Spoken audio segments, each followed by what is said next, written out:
Story 1. The Drug Abuse Resistance Education Program told me that around every corner, there was someone looking to offer me free drugs. 40 years later, I'm still waiting for my free drugs. Story 2. That running in a zigzag pattern away from alligators works. As a Floridian, my world exploded when I found out that wasn't true. They lied to us in school. Story 3. Tongues have different taste zones. The tip of your tongue is where the sweet taste buds are. Up front on both sides is salty, back on both sides is sour, bitter is in the very back, and the middle tastes umami. Turns out that is not true. Story 4. Homework is serious business. If you try to be creative or funny on your assignment, you are just going to annoy your teacher. Having briefly worked as a teacher, this is the opposite of true. The teachers think the assignment is boring too, and they have to get through a whole stack. As long as you demonstrate understanding of the material and assignment, making them laugh will generally improve, not harm, their impression of you. Story 5. Good grades mean better jobs, which equals better pay. Far from true. I am seeing people in real estate and business making way more money. Not just that, but I have seen people with 2.0 grade point averages get six-figure salary jobs, while some with a 4.0 grade point average are still working at a low-end job. Story 6. Work hard, do well in school, and be a kind person, and you will succeed in life. Me in my 40s, having done that, struggling like hell, and seeing all the cruel sociopaths around me succeed in life way more. Story 7. Study something you are passionate about, then work your way up the career ladder. Hugh graduating into a recession, employers who do not invest in you, and years of existential crisis. Story 8. Our parents knew what they were doing. They had no idea, especially with the rise of technology. They were raising us for a time that no longer existed, but that's all they knew. Story 9. To respect and obey your elders, simply because of their age. Some of the most rude, racist, cynical, degrading people I have ever dealt with have been older than me. Now, I am a business owner in my late 20s. I have to remind myself all the time that I do not need to just take disrespect just because they are older than me. The key: be respectful to everyone, no matter their age, but you do not need to take disrespect just because of their age. Story 10. One thing I've noticed about a lot of these comments is that at the time we were taught things, they weren't exactly wrong. At the time, calculators were not pocket-sized. People did benefit from job loyalty until we watched our parents be kicked to the curb with the recession. There was no easy access to information to fact-check things such as the food pyramid or even the decency of authority figures for that matter. You had very specific access to information that was heavily controlled by the government and news outlets unless you had hours to spend at the library, and even then, libraries may not have books on the information you needed. Back in my day. Story 11. If you're nice to everyone, everyone will be nice towards you. Some people are just born to be unpleasant, and it's not your fault. Move on and conduct your business of choice. Story 12. That Pluto was a planet and there were 9 planets in the solar system. It still breaks my heart every time I think of poor Pluto, flying through the solar system, not getting the recognition it deserves. You'll always be a planet to me, Pluto. Story 13. That my problems as a kid were small and to wait until you're an adult to see what real problems are. Well, guess what? Life is way better as an adult, and high school really sucked as much as I thought at the time. Story 14. As an Asian child, my parents taught me to be humble. No matter how good my grades were in school, my mother always told me not to be proud. Now that I have grown up, I am indeed not conceited, but at the same time, I have become inferior because of my excessive modesty. As a result, I will not fight for myself, and I am afraid that others will think I am showing off. In fact, some things are worth showing off. Now I still envy those parents who can be proud and praise their children to others. Story 15. My mother taught me that because I am a man, it is actually bad for me to set personal boundaries. My father taught me that because I am a millennial, it is entitled of me to set personal goals. Well, that did not work out great for me. Story 16. Being told to hug someone when I didn't want to, or being told I can't say no to an adult. Every child should be taught that they are allowed to have boundaries, have bodily autonomy, and say no. This isn't to say that my parents were totally messed up. It was more like, Don't say no to me when I ask you to put your clothes away or something like that.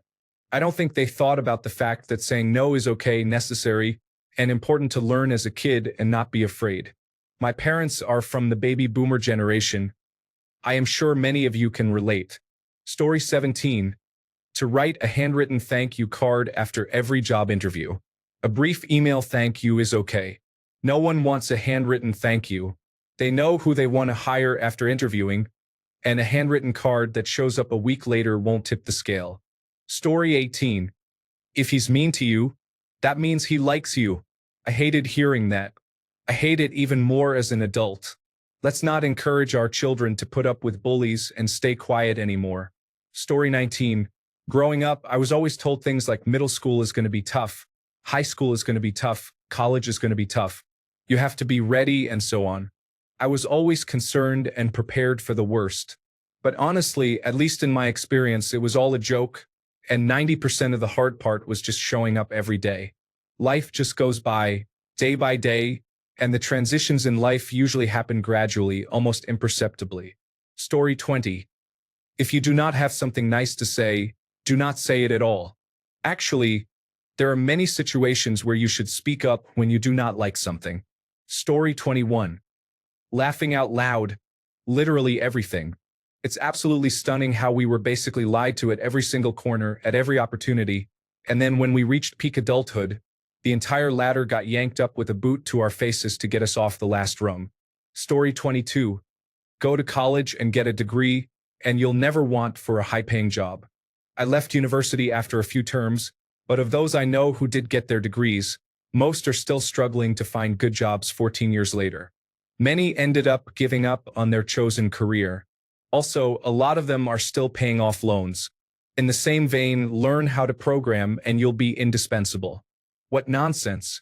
One more, follow your passion. Make your favorite hobby your career, and you'll always love your work.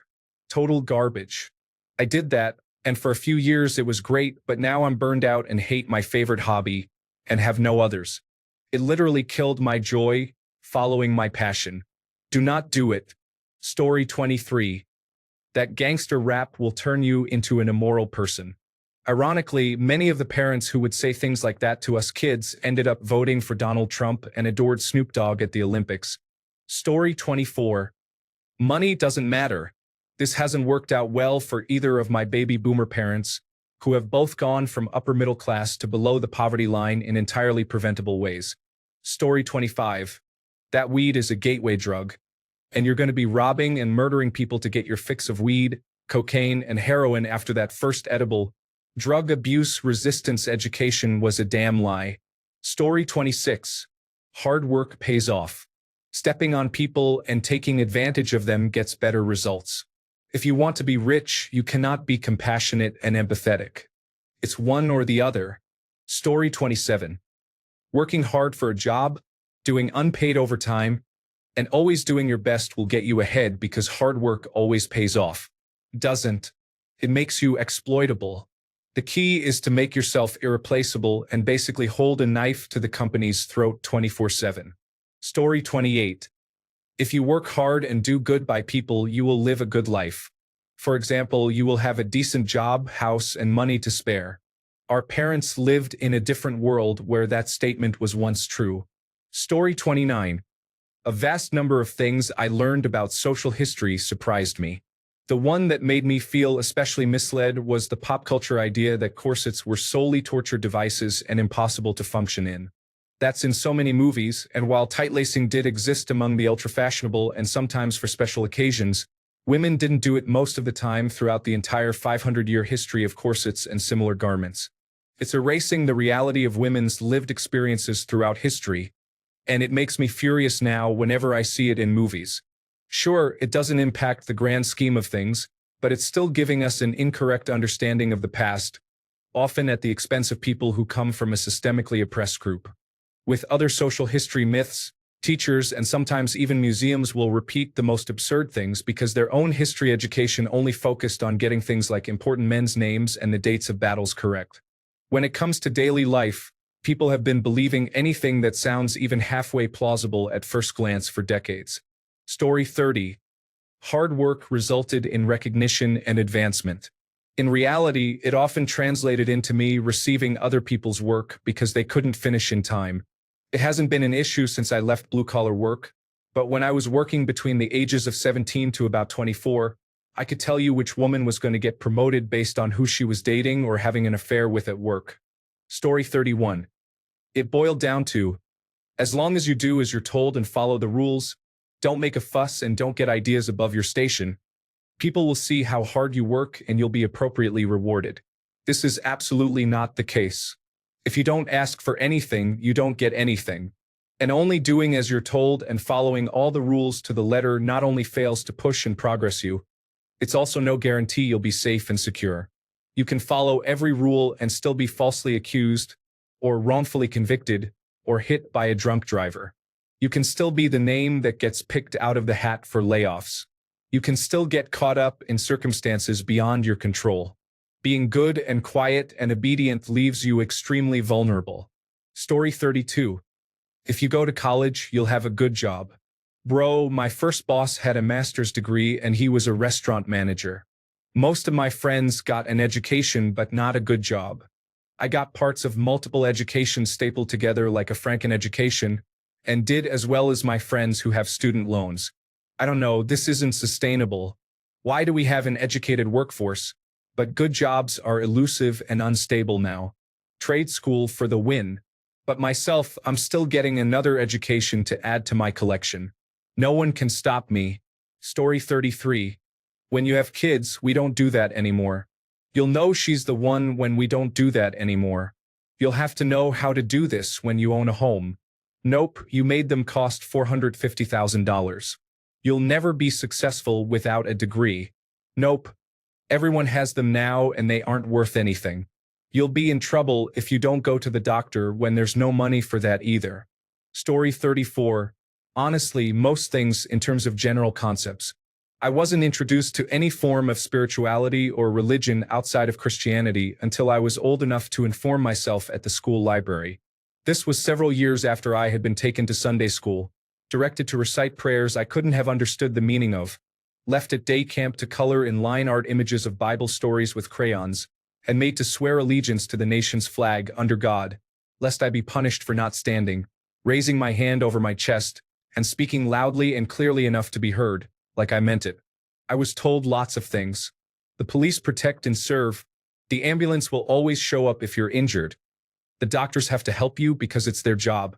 You can always trust the adults in your family, your school, or your church to talk to if anything is wrong. I was told of the American dream, instilled with the idea that I could be anything I put my mind to, work a stable job right out of high school if I chose, or somehow easily get into and afford college if I desired to learn more and apply myself to something more challenging. No matter which path I chose, both family and teachers seemed quite convinced that all it took was hard work to make one's ambitions a reality, because America was the land of opportunity. Everyone, even if secretly, wanted to be an American. With that steady job, I would be able to afford my own recent model vehicle. I would be entitled to regular vacation allowance and sick leave, and every so often I could just take to the open road and see the majesty of the country, as gas would always be an affordable American staple. With this access to transport and a building savings account from the hardly worth mentioning amount that was expected to go to rent, food, and utilities, I could accrue a tidy sum to build upon month after month. The goal of this, of course, was to perform courtship. The reasoning behind it was never really explained, but the expectation was that the man or boy was to make the first move, make a good impression, and give the woman or girl gifts to win her favor. After some unspecified amount of time and the development of love, you would get married. This, of course, was socially necessary to buy a house, and you needed to have a house to realistically house a dog that needed a yard, and to raise a family. I guess having kids was the end goal. Be a kid, become a productive adult, have a kid, and the cycle repeats forever? I mean, okay. The people got to vote on their leaders, governments enforced laws and kept people safe, the world wars were long over, and even the Cold War had just closed. This seemed like a pretty stable cycle. I think I'll stop there. You can see where I was lied to. Story 35. That we needed to stop using paper bags to save the Amazon rainforest and switch to reusable plastics. It turns out the local population is responsible for burning down the Amazon rainforest, and plastics are going to harm the environment. Story 36. That it wasn't useful to learn financial literacy in my teens because you don't need it yet, you just have to study and have good grades. Now, here I am with a college degree and very little money management knowledge, working on it though, making almost as much as a supermarket cashier. Like your kids learn these things, parents. Ignorance is not protection. Story 37. That one day we would find a partner to love, split bills, and share life responsibilities with. Stop telling your daughters and sons this. We need to prepare the children of the future for the possibility of being single long-term or for life and the possibility they may very well have to carry the full burden on their own for a while.